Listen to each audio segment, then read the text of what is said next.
मार्गदर्शन प्रस्तुत करें। एक बार खड़े होकर उनका अभिनंदन एक बार कर दीजिए, जोरदार तालियां। भारत माता की, भारत माता की, भारत माता की, महर्षि दयानंद की, महर्षि दयानंद की, भारत माता की। माननीय प्रधानमंत्री महोदय जी,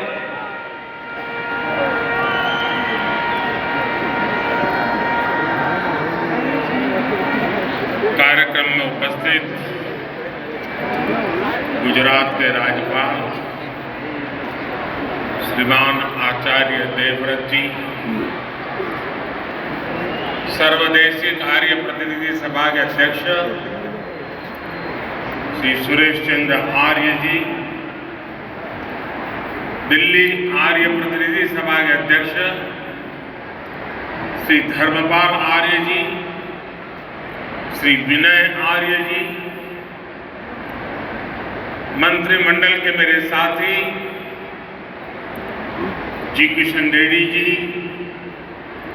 मीनाक्षी लेखी जी, अर्जुन राम मेघवाल जी, सभी प्रतिनिधिगण, उपस्थित भाई और बहनों, महर्षि दयानंद की 200वीं जन्म जयंती का यह अवसर ऐतिहासिक है और भविष्य के इतिहास को निर्मित करने का अवसर भी है।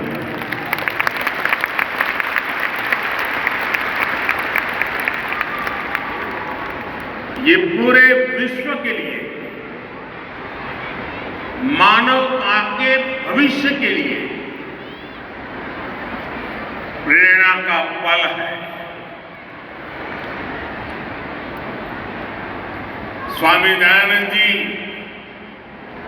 और उनका आदर्श था कृण्वन्तो विश्वमार्यम्,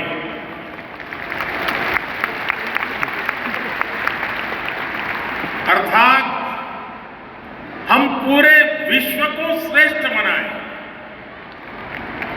हम पूरे विश्व में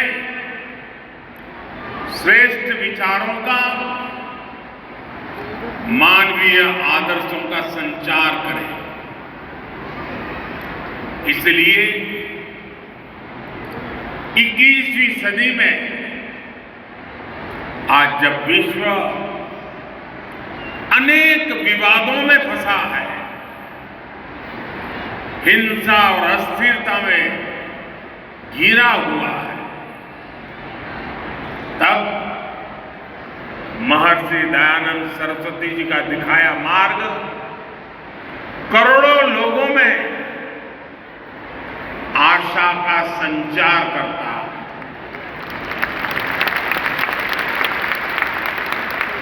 ऐसे महत्वपूर्ण दौर में आर्य समाज की तरफ से महर्षि दयानंद जी की 200वीं जन्म जयंती का ये पावन कार्यक्रम 2 साल चलने वाला है और मुझे खुशी है कि भारत सरकार ने भी इस महोत्सव को मनाने का निर्णय किया है।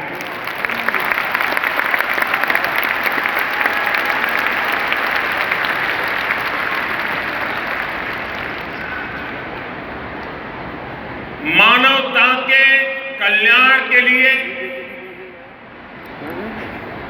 ये जो अविरत साधना चली है, एक यज्ञ चला है। अब से कुछ दिन पहले मुझे भी आहुति डालने का सौभाग्य मिला।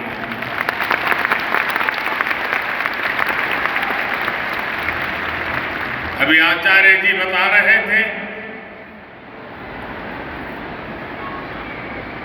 ये मेरा सौभाग्य है कि जिस पवित्र धरती पर महर्षि दयानंद सरस्वती जी ने जन्म लिया, उस धरती पर मुझे भी जन्म लेने का सौभाग्य मिला।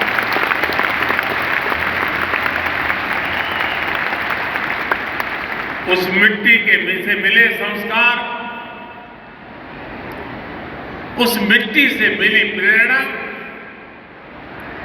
आज मुझे भी महर्षि दयानंद सरस्वती के आदर्शों के प्रति आकर्षित करती रहती है। मैं स्वामी दयानंद जी के चरणों में श्रद्धापूर्वक नमन करता हूं और आप सभी को हृदय से अनेक अनेक शुभकामनाएं देता हूं। साथियों, जब महर्षि दयानंद जी का जन्म हुआ था तब देश सदियों की गुलामी से कमजोर पड़कर अपनी आभा, अपना तेज, अपना आत्मविश्वास सब कुछ खोता चला जा रहा था। प्रतिपल हमारे संस्कारों को, हमारे आदर्शों को, हमारे मूल्यों को चूर चूर करने की लाखों कोशिशें होती रहती। जब किसी समाज में गुलामी की हीन भावना घर कर जाती तो आध्यात्म और आस्था की जगह आडंबर आना स्वाभाविक हो जाता है। मनुष्य के भी जीवन में देखते हैं, जो आत्मविश्वास हीन होता है वो आडंबर के भरोसे जीने की कोशिश करता है। ऐसी परिस्थिति में महर्षि दयानंद जी ने आगे आकर वेदों के बोध को समाज जीवन में पुनर्जीवित किया। उन्होंने समाज को दिशा दी, अपने तर्कों से ये सिद्ध किया और उन्होंने बार बार बताया कि खामी भारत के धर्म और परंपराओं में नहीं है, खामी है कि हम उनके वास्तविक स्वरूप को भूल गए हैं और विकृतियों से भर गए हैं। अब कल्पना करिए, एक ऐसे समय में जब हमारे ही वेदों के विदेशी भाषाओं को, विदेशी नैरेटिव को गढ़ने की कोशिश की जा रही थी। उन नकली व्याख्याओं के आधार पर हमें नीचा दिखाने की,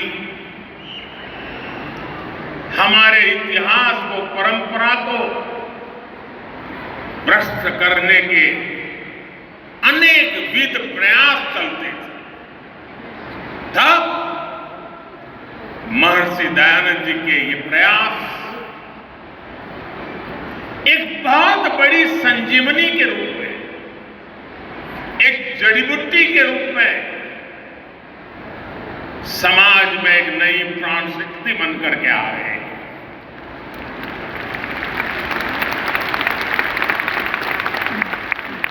महर्षि जी ने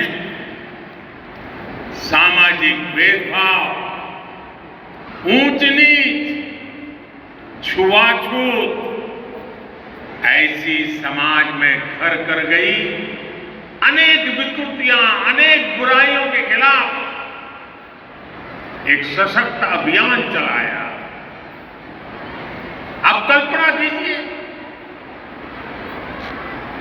आज भी समाज की किसी बुराई की तरफ कुछ कहना है अगर मैं भी कभी कहता हूं कि भाई कर्तव्य पथ पर चलना ही होगा, तो कुछ लोग मुझे डांटते हैं कि आप कर्तव्य की बात करते हो, अधिकार की बात नहीं करते हो। अगर 21वीं सदी में मेरा ये हाल है, तो 150 पौने 200 साल पहले महर्षि जी को समाज को रास्ता दिखाने में कितनी दिक्कतें आई हो।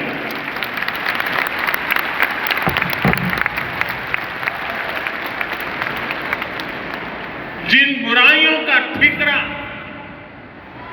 धर्म के ऊपर फोड़ा जाता है, स्वामी जी ने उन्हें धर्म के ही प्रकाश से दूर किया।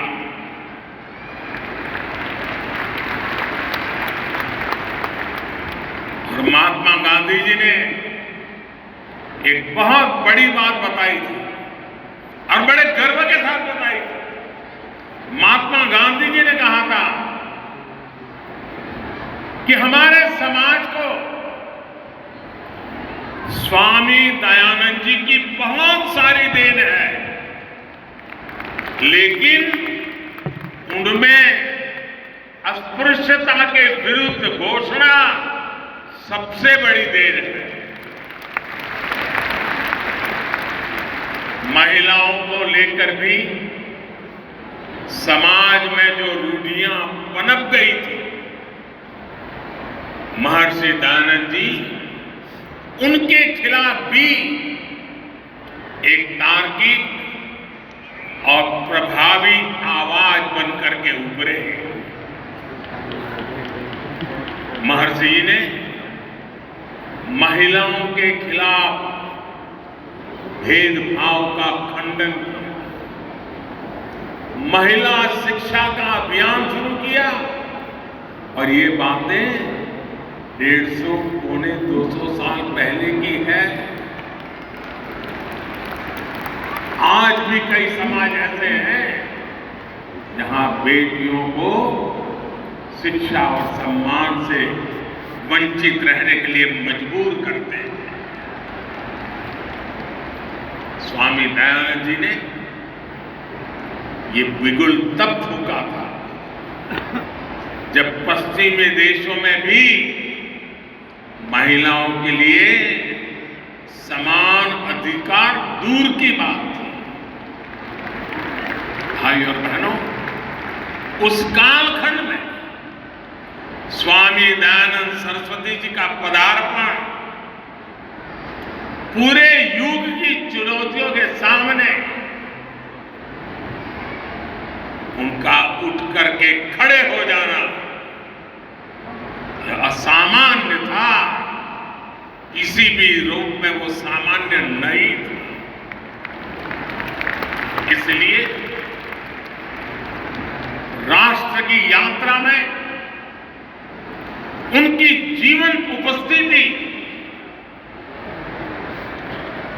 आर्य समाज के 150 साल होते हो, महर्षि जी के 200 साल होते हो, और इतना बड़ा जनसागर सिर्फ यहां नहीं दुनिया भर में आज इस समारोह में जुड़ा हुआ है। इससे बड़ा जीवन की ऊंचाई क्या हो सकती है?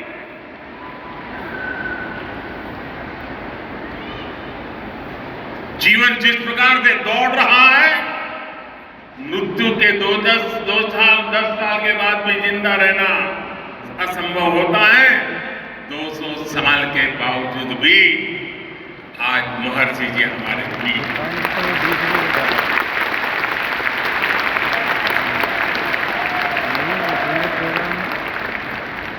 और इसीलिए आज जब भारत आजादी का अमृत काल मना रहा है, तो महर्षि दयानंद जी की 200वीं जन्म जयंती एक पुण्य प्रेरणा लेकर आई है। महर्षि जी ने जो मंत्र तब दिए थे, समाज के लिए जो सपने देखे थे, देश आज उन पर पूरे विश्वास के साथ आगे बढ़ रहा है। स्वामी जी ने तब आह्वान किया था, वेदों की ओर लौटे।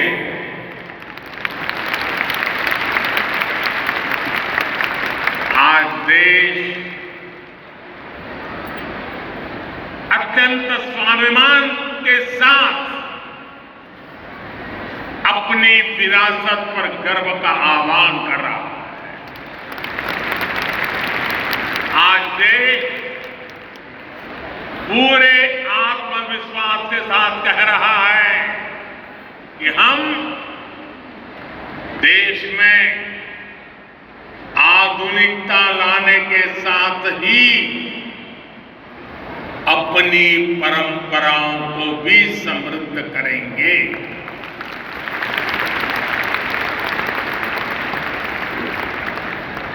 विरासत भी, विकास भी इसी पटरी पर देश नई ऊंचाइयों के लिए दौड़ पड़ा है। साथियों, आमतौर पर दुनिया में जब धर्म की बात होती है तो उसका दायरा केवल पूजा पाठ, आस्था और उपासना, उसकी रीत रस्म, उसकी पद्धतियां उसी तक सीमित माना जाता है। लेकिन भारत के संदर्भ में धर्म के अर्थ और निहितार्थ एकदम अलग है। वेदों ने धर्म को एक संपूर्ण जीवन पद्धति के रूप में परिभाषित किया है। हमारे यहां धर्म का पहला अर्थ कर्तव्य समझा जाता है। पितृधर्म, मातृधर्म, पुत्र धर्म, देश धर्म, काल धर्म, ये हमारी कल्पना है। इसलिए हमारे संतों और ऋषियों की भूमिका भी केवल पूजा और उपासना तक सीमित नहीं रही। उन्होंने राष्ट्र और समाज के हर आयाम की जिम्मेदारी संभाली, होलिस्टिक अप्रोच लिया, इंक्लूसिव अप्रोच लिया, इंटीग्रेटेड अप्रोच लिया। हमारे यहां भाषा और व्याकरण के क्षेत्रों को पाणिनि जैसे ऋषियों ने समृद्ध किया। योग के क्षेत्र को पतंजलि जैसे महर्षियों ने विस्तार दिया। आप दर्शन में, फिलोसॉफी में जाएंगे तो पाएंगे कि कपिल जैसे आचार्यों ने बौद्धिकता को नई प्रेरणा दी। नीति और राजनीति में महात्मा विदुर से लेकर के भर्तृहरि और आचार्य चाणक्य तक कई ऋषि भारत के विचारों को परिभाषित करते रहे। हम गणित की बात करेंगे तो भी भारत का नेतृत्व आर्यभट्ट, ब्रह्मगुप्त और भास्कर जैसे महान गणितज्ञों ने किया। उनकी प्रतिष्ठा एक ऋषि से जरा भी कम नहीं थी। विज्ञान के क्षेत्र में तो कणाद और बरामीर जैसे लेकर के चरक और सुश्रुत तक अनगिनत नाम है। जब स्वामी दयानंद जी को देखते हैं तो हमें पता चलता है कि उस प्राचीन परंपरा को पुनर्जीवित करने में उनकी कितनी बड़ी भूमिका रही है और उनके भीतर आत्मविश्वास कितना गजब का